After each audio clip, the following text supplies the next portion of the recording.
Bonjour à tous, je vais vous présenter la méthode qui consiste à déterminer le produit d'un vecteur par un réel.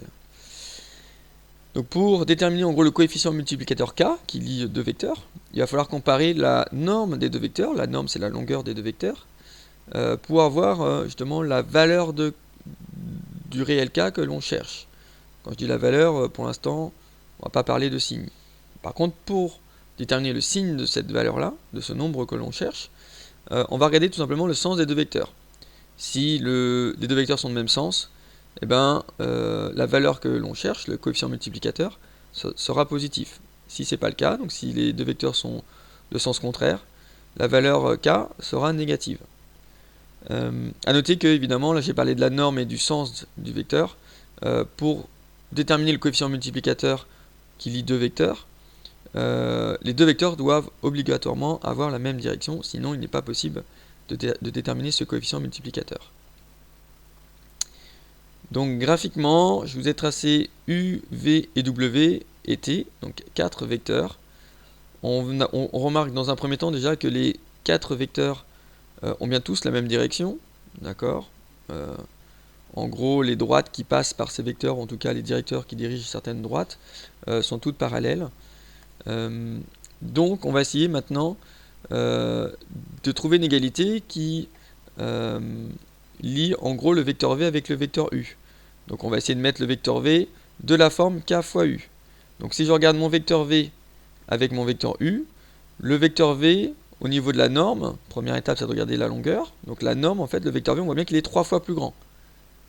Donc déjà la valeur de k, dans un premier temps on peut penser que c'est 3.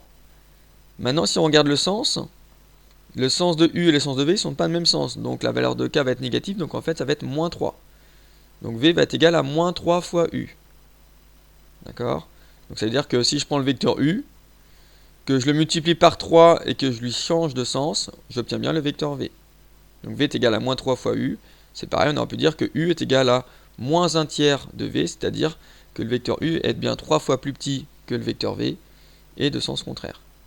Si je fais le même principe avec le vecteur W par rapport au vecteur U, déjà on peut regarder la norme des deux vecteurs. Le vecteur U il est plus petit que le vecteur W. En fait, le vecteur W il est 1,5 fois plus grand. D'accord? Le vecteur U qui fait en gros 3 carreaux vers la droite et 2 carreaux vers le bas, donc 3 et 2 ici. On voit bien qu'ici on a la moitié supplémentaire ici. Donc en fait, le vecteur W va être 1,5 fois plus grand que le vecteur U.